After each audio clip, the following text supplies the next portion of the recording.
invite Mitch back again to discuss the next bedding type.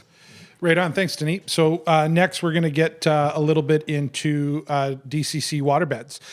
So we'll talk a little bit about the history of waterbeds as well. So in 1999, waterbeds for cows were introduced to the North American market from Europe. Originally, the single chamber bed was the first product introduced. However, it needed some minor tweaks and improvements. And then in 2003, a patent for a dual chamber cow waterbed was secured and introduced to the North American market. The original dual chamber waterbed had a baffle between the front and rear pillows, allowing water to slowly pass through between the chambers, providing good stability and comfort where it was needed in that moment. However, in 2013, DCC waterbed ISO was introduced as the third generation waterbed and really their most comfortable bedding solution yet. The front and rear chambers of the ISO are filled completely separately. The front pillow provides a consistent cushion for the knees, and the rear pillow floats the hocks and the udder for more consistency and better circulation. With a fixed volume of water, waterbed ISOs support the cow's body weight through hydraulic pressure, so mirroring the cow and floating her pressure points depending on how she's moving about in the stall. Waterbeds are manufactured and tested using strict quality control standards. Installation is not at all complicated. DCC waterbeds arrive in a roll of individual beds. And to install, the beds are unrolled in a long strip of beds and aligned with the platform, so one DCC waterbed is in each stall. The ends of each run and the front of each bed are then anchored to the concrete with stainless steel and aluminum hardware. Next, the bed is filled with tap water and sealed with a 3-part stainless steel closure.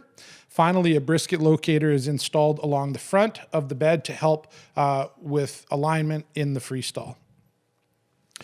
Waterbeds have been successfully fitted from us as well in newly built, brand new builds, brand new barns, and then of course in renovated both freestall and tie stall barns as well.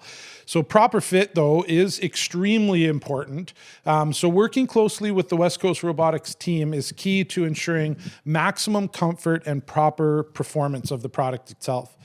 Waterbeds are durable and last the test of time. As they are filled with water, they have the same level of comfort 15 years from now as they do the day you put them in. We joked a little bit about this before. As a child of the 80s, I myself at one point had a waterbed, and I can certainly say that I'm sure that waterbed would be as comfortable today as it was then, just because of how it's built, as opposed to a mattress which will consistently break down over time. So let's talk a little bit about why waterbeds. Well, there's a lot of really great reasons to put waterbeds in your facility. So first, we're going to talk a little bit about hawk protection. So on par with sand bedding, DCC waterbeds protect the hawks. Ask any producer with waterbeds or look at the research. DCC waterbeds protect the hawks at a level on par with sand bedding. So we're going to look at this graph here that we've got up. So a percentage of cows with hawk sores of 0 or 1. And now you can see a 97.5% on sand with DCC right very close at 94.6, which is a considerable difference from other products available on the market. So this is a really positive thing. DCC waterbeds float the cow's pressure points and promote strong circulation to the udder and legs and ensure consistent comfort every day, every minute. So the bottom line is, as Denise said before, lame cows lay down less and tired cows produce less milk. And at the end of the day, this is all about putting more milk in the tank. Speaking of milk, let's talk a little bit about the quality of that milk. So keeping somatic cell count down. It's very important. Connecting milk production with bedding type can be difficult as herds all produce at different levels based on their age, nutrition, genetics, and a whole slew of other factors. What we do know is that the rubber surface of the DCC waterbed, without a doubt, helps prevent the growth of bacteria. So if we look at the somatic cell count here, we see waterbeds, although really in this graph, it's a very small percentage difference when you look at the count numbers, but we do see waterbeds coming out on top as producing good quality milk. So this leads to reduced mastitis rates and consistent low somatic cell. And low mastitis, low somatic cell indicate high quality milk and premiums that the farmer and their consumers can count on. Culling voluntarily means farmers have more control over what's going on with their herd.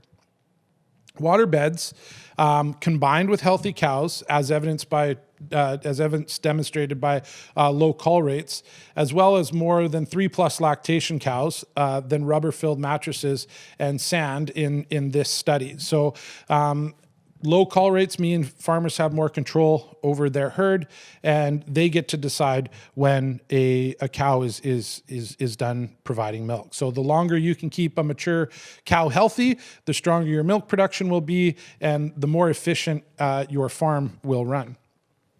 And this kind of jumps right into, obviously, keeping cows healthy longer. So very important. So a strong indicator that a herd is at peak health can be pared down to one metric, and that's age. So a herd of mature cows, we're going to say 4+ lactations for this graph, means more milk, more profit, and really truly indicates great herd health. And so we look at this, older cows, they tend to last longer on waterbeds, and I think that speaks greatly to the level of comfort that they have within their stalls. They're more rested, they're healthier, they're more comfortable, and they produce milk longer, and that's what we're looking for. So producers with waterbeds really have the choice to cull cows when they want to and not because they have to. And certainly, last but not least, we need to talk a little bit about the heat. With spring finally arriving here in British Columbia, we look ahead to another great growing year and a bountiful harvest for all our farmers in British Columbia. But it's important not to forget about the impact that the heat has on cows. The summer heat is obviously right around the corner. You add in the BC humidity, and it gets very uncomfortable very quickly, especially for the cows in the barn. No one can hide from the heat. Cows don't always deal with heat in the barn environment very well on those long, hot summer days.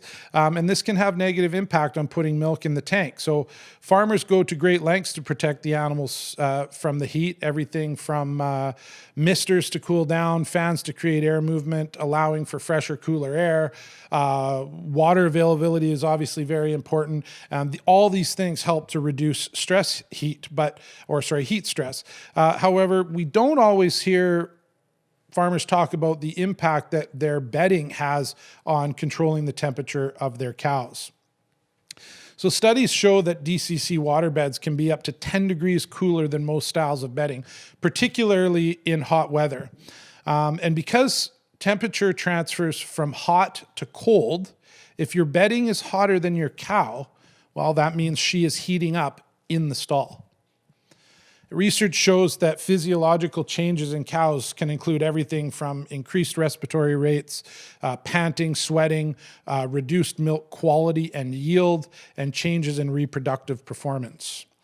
So to combat the heat, you may see cows change their heat and drinking patterns. You will likely see them standing more to better radiate their body heat, and if they are seeking shade in the barn, then they will crowd.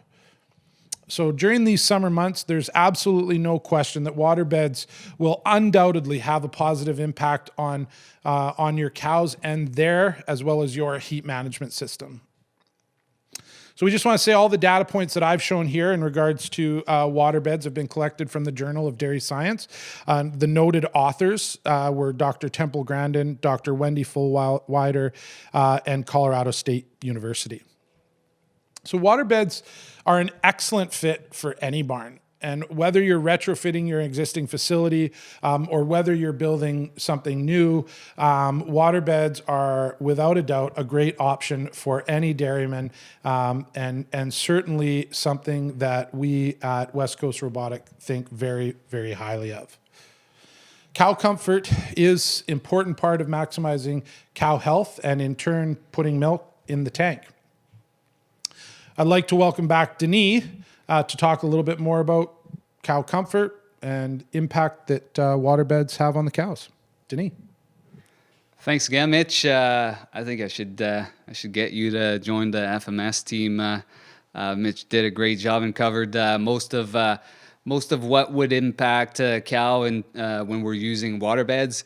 To further expand on what Mitch talked about, bringing up here to further expand the 2007 study that Mitch mentioned, I'd like to point out that compost had a 100% lesion score, 0 to 1, and rubber-filled mat had 83% score, 0 to 1, which is also really good, with 28.4% being at 0.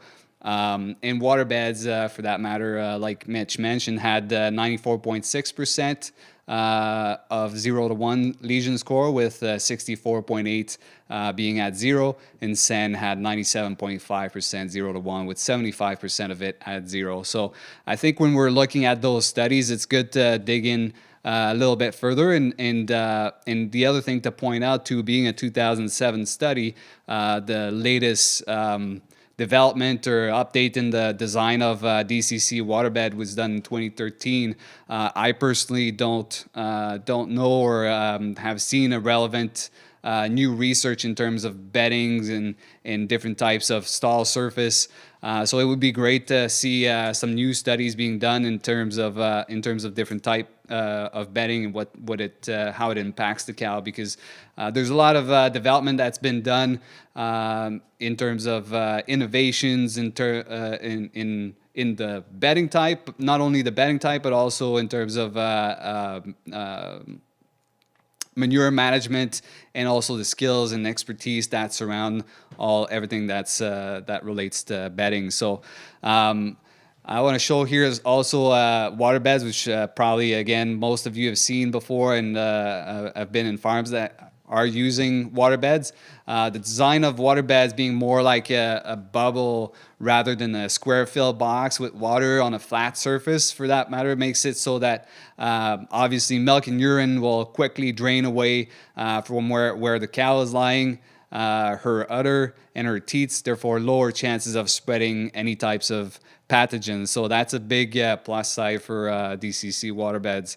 And speaking of which as well, I think I want to mention that I do weekly milk quality that we track from all the farms that we work with, and I honestly can't remember cow. So the herds that spike higher in somatic cell count, I try to follow up on them, but I honestly can't remember really the last time I had one pop up that was on DCC waterbeds. So I think that speaks volumes. So continuing on, the dual chamber is critical to adapting the pressure points to the right leg and hoof, as Mitch mentioned, especially as the cow gets up and lays down.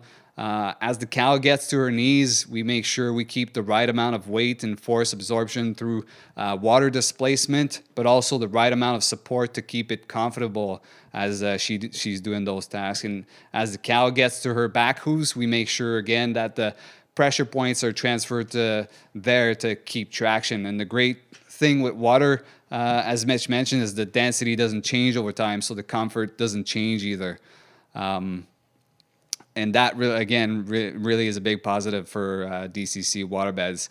As we'll talk about, Sen, if your management practices are not adapted to it and you let sand go down to low to concrete, well then it won't be better than other types of bedding. So again, management adaptation is key to the type of bedding that you have.